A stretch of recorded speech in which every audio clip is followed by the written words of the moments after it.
Álvarez y Casa.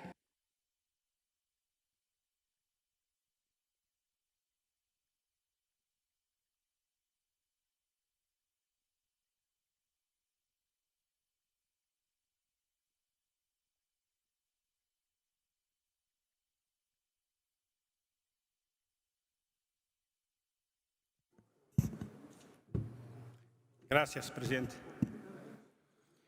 Hace aproximadamente 18 meses, la SEAP se quedó sin titular. Y desde entonces tenemos el compromiso en su designación.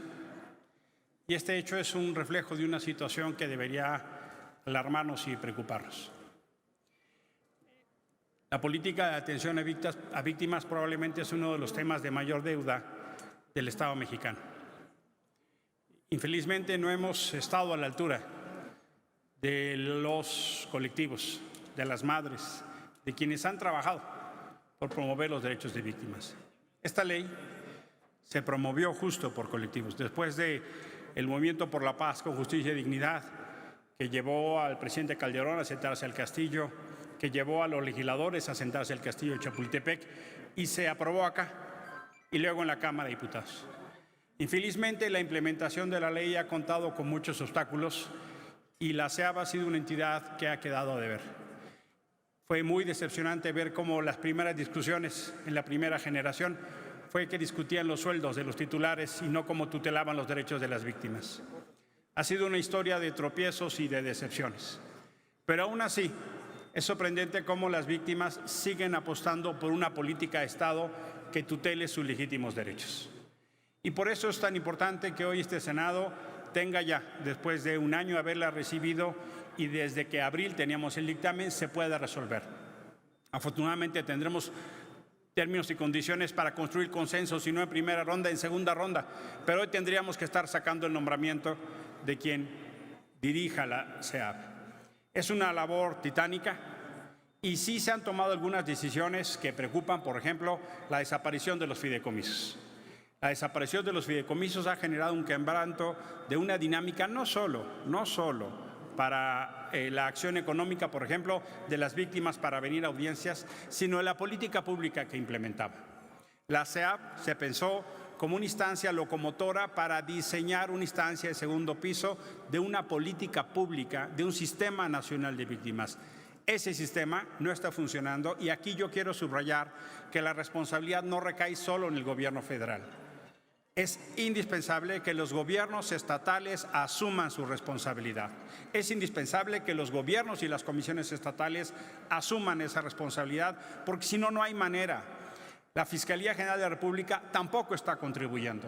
Las modificaciones que se hicieron, incluso aquí se votaron algunas bajo protesta a favor, porque estaban reduciendo derechos. Las fiscalías estatales tampoco están haciendo. Tenemos una impunidad estructural. Acaba de estar acá el Comité de Desapariciones Forzadas y lo que nos dice es México padece una impunidad estructural. Por eso no solo es importante este nombramiento, quiero reconocer a las 3 personas que participan, 2 mujeres y un hombre extraordinariamente capaces, valientes para enfrentar este reto, mi reconocimiento y admiración, pero necesitan de nuestro apoyo. La SEAP necesita recursos para operar. Necesitamos una política pública. Hay una serie de iniciativas pendientes en materia de ley de víctimas que tenemos que empujar. Tenemos que reforzar lo que significa que el Estado mexicano atienda esa deuda.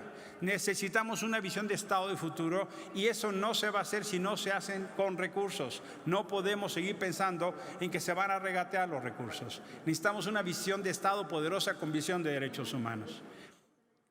Hoy es el Día Internacional de las y los defensores de derechos humanos. Y hemos encontrado en mujeres valientes, de colectivos, hombres que han un ejemplo extraordinario que pasaron de víctimas a defensores. En ellas y en ellos tenemos la mejor representación para celebrar este día. Mañana es el Día Internacional de los Derechos Humanos y mandaríamos un mensaje muy poderoso de aprobar el día de hoy a la persona que ocupe la titularidad. Desde el Grupo Plural hacemos votos para que podamos encontrar el acuerdo y el consenso, pero sobre todo necesitamos levantar la mira de la política pública. Tenemos una extraordinaria deuda, una deuda de dolor que sigue acrecentándose todos los días. Probablemente Este sexenio va a terminar con el mayor número de personas desaparecidas de las 3 recientes administraciones. Los feminicidios y los homicidios y el asesinato de periodistas van la misma ruta.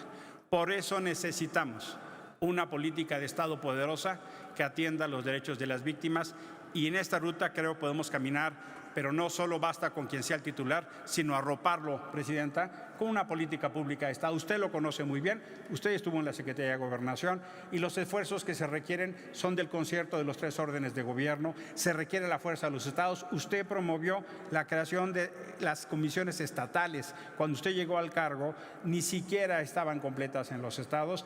Esto requiere, Presidenta, una política de Estado. Ojalá estemos a la altura de las víctimas y los colectivos y hoy podamos salir con un nombramiento. Muchísimas gracias por su atención, Presidenta. Muchas gracias, Emilio.